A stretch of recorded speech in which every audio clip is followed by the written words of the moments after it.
Hey everybody, welcome back to Soy Trading. I know it's been a while since my last video. Things have been super busy for me and there's a lot of things that are going on in my life right now I had to prioritize ahead of trading. Today I'm going to be doing a recap of all of my trades from weeks 8, 9, and 10 of my trading journey to 10K. Let's get started. During week 8, I only took 2 trades. One of them was on COST, Costco, and the other one was on TNA. For this stock, I tried to make a play on the earnings. So Costco was having their earnings right here. The company's been doing very well. They also recently introduced a new software so that when you scan your membership, your picture pops up.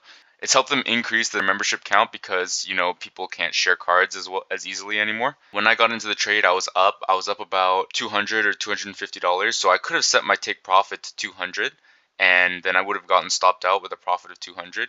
But because of some of my trades in the previous weeks, what I decided was that I wanted to try experimenting with holding a position until the actual event. So instead of moving my stop loss up here and getting stopped out of my trade before the actual event here on the 27th, I decided to hold it to the event and see what happened. Unfortunately, as you can see, Costco did not do very well on their earnings. There was a big drop and then it went up. From this trade, what I learned, I made a note for myself, is that earnings are just unpredictable. And if you're up on a trade, just take it. Don't try waiting for the next event. TNA, I also didn't do very well on that trade. I was watching the stock and I saw it go up 2% and I was like, damn, I missed the move. And then I saw it down 1%, so like a 3% move in one day. And I thought it was a good opportunity to get into the stock because there wasn't really any reason for the drop. There wasn't any news that came out. I thought I'd be able to see a profit by the end of the week, but unfortunately I didn't, and I lost $280 on that trade. So my total for week 8, I actually lost $606. It was a rough week, but again, I was trying to avoid taking trades in September just because it's such a volatile month. So it's a little bit of that is on me. I've only recently started to really try playing earnings events, trying to, make trades and look at news leading up to earnings in order to catch a move. So far, I'm still experimenting, and part of experimenting is you lose money sometimes. That's just how it is. In week 9, I tried to continue improving my strategies for trading earnings. This right here is CCL. This is Carnival Corporation, the cruise line.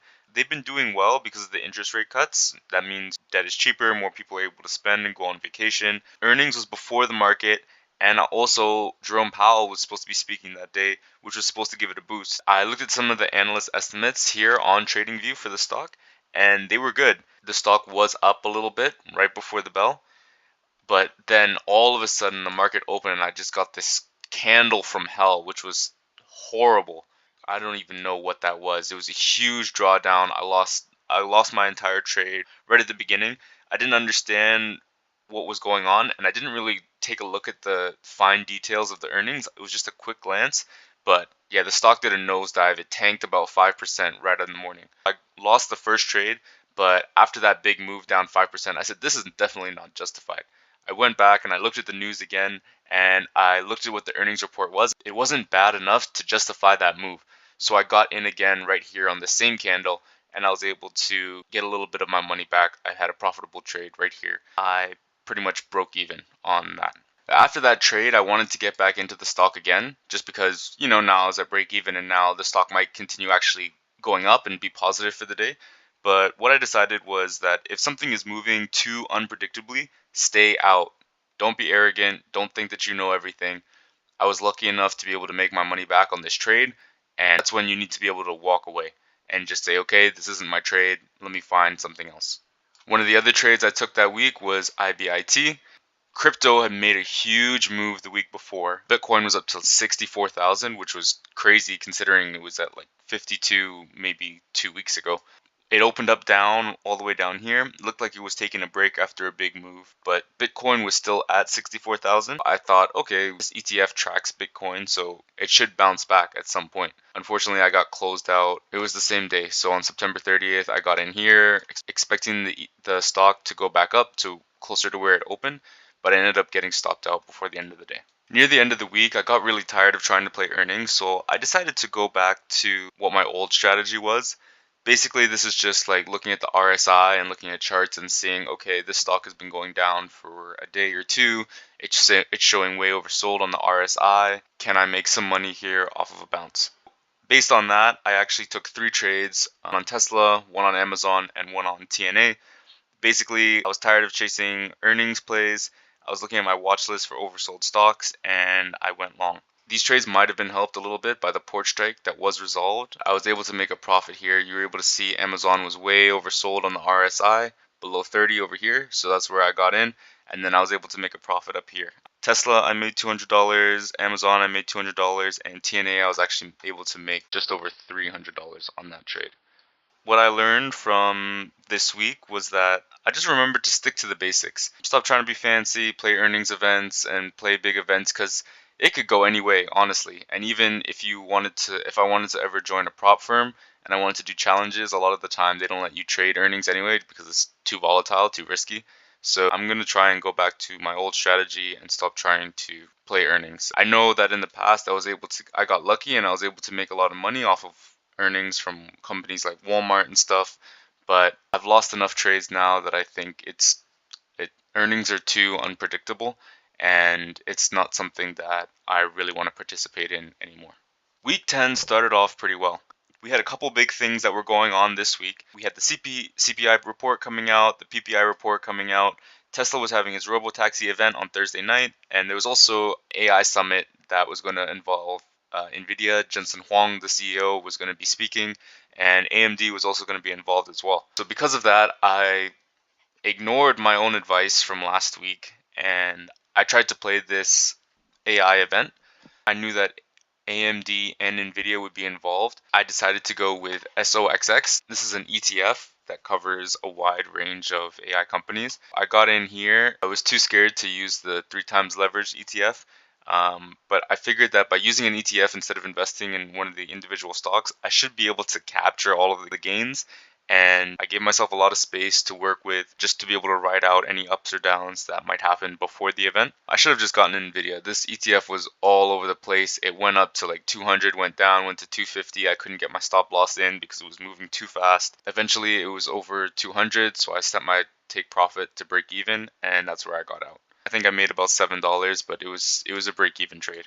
What I did instead was I went over here to NVIDIA, and right here on the same day it opened up and there was a lot of investor hype, so it went up really big and then it came back down, and I saw this right here as an opening, and I was able to get in and catch this beautiful move right here. That's what happens when you're watching a stock, when you're involved and when you know what's happening, when you know the story behind a stock and you see a dip like that, you can tell, wow, okay, this is an opportunity, let me capitalize on it. And I was able to get a nice move like that.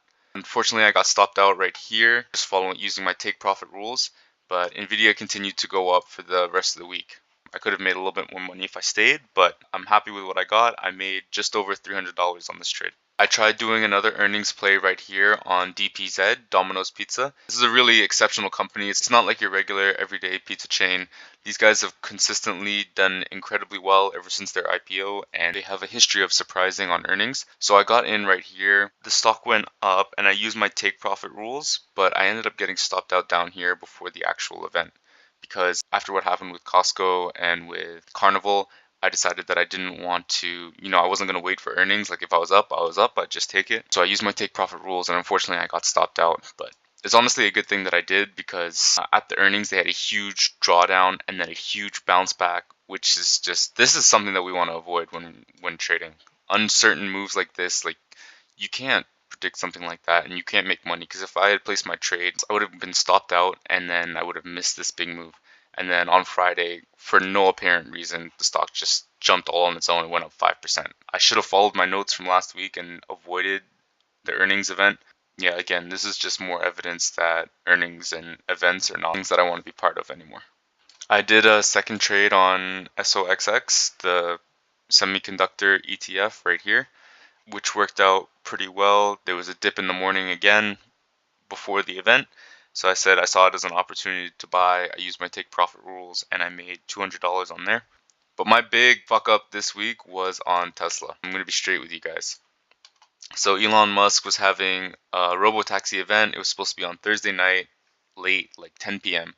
and he was going to be unveiling the new self-driving car. So I got in here a little bit early on the 7th, and I held the stock for a couple days, but I ended up getting stopped out right here on the 10th.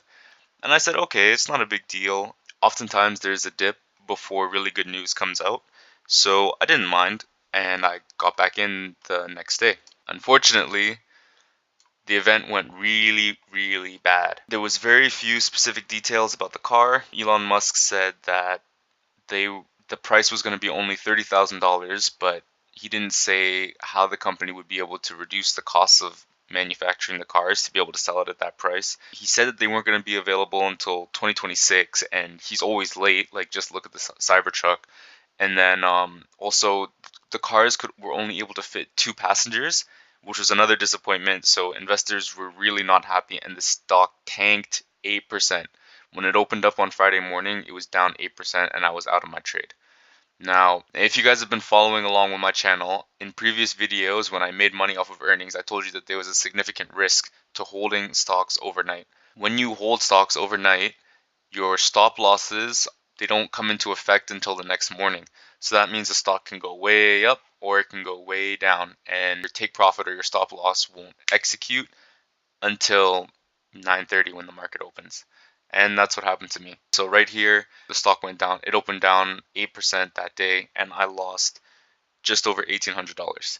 It was a huge, huge loss for me. It's a huge step back for me in my goal. I'm supposed to be making 10K before the end of the year, and now here I am in the middle of October, and I've just had a $2,000 loss. It's one of the risks of holding stocks overnight, and there's nothing really I could have done about it. I thought that, the event would have gone better, but at the end of the day, I couldn't have known that the stock was going to tank. But that's the play that I made. And yeah, from now on, I'm definitely going to be avoiding big events and any earnings plays. As you guys can see here, this account balance still isn't accurate. From my own trading journal, I can tell you that my balance has now gone down to $12,442. I'm going to be starting from that balance next week, and I'm going to see if I can use my old strategies to find good trades that will get me back on track to hit 10K by the end of the year. Even though I had a rough couple weeks, I'm still 100% locked in with my trading, and it's still something that I want to pursue. I'm definitely not giving up or quitting. This is something that I'm going to keep on practicing, and I'm going to keep on refining my skills until I'm able to consistently make money. One of the ways that I plan on doing this is by doing a challenge. I found this prop firm called Trade the Pool, and starting next week, I'm going to be trying to do one of their challenges and trying to get funded. How a prop firm works is that you pay money to do a challenge, and they give you some practice money to use. And if you're able to consistently make positive trades, then you pass the challenge and they give you an account with real money in it, and then you trade for the prop firm and you're able to get paid out on a bi-weekly basis, which is pretty cool. The benefits of this is that you don't have to risk your own money, and you can also get paid regularly every 2 weeks from the prop firm by following their rules and making good trades. It sounds a lot easier than it actually is, but this video is already getting pretty long. I'm going to be starting my challenge next week, and I'm going to give you guys a bit more of an overview after I've had a chance to test out some of the features and the new platforms that I'll have access to. But I'll give you guys a full update, so please make sure to stay tuned next week for my new video. If you guys like this video, please make sure to like, comment, and subscribe, and I will see you next week with the results from my first week at the prop firm. Have a great long weekend, everyone. I'll see you next week. Peace.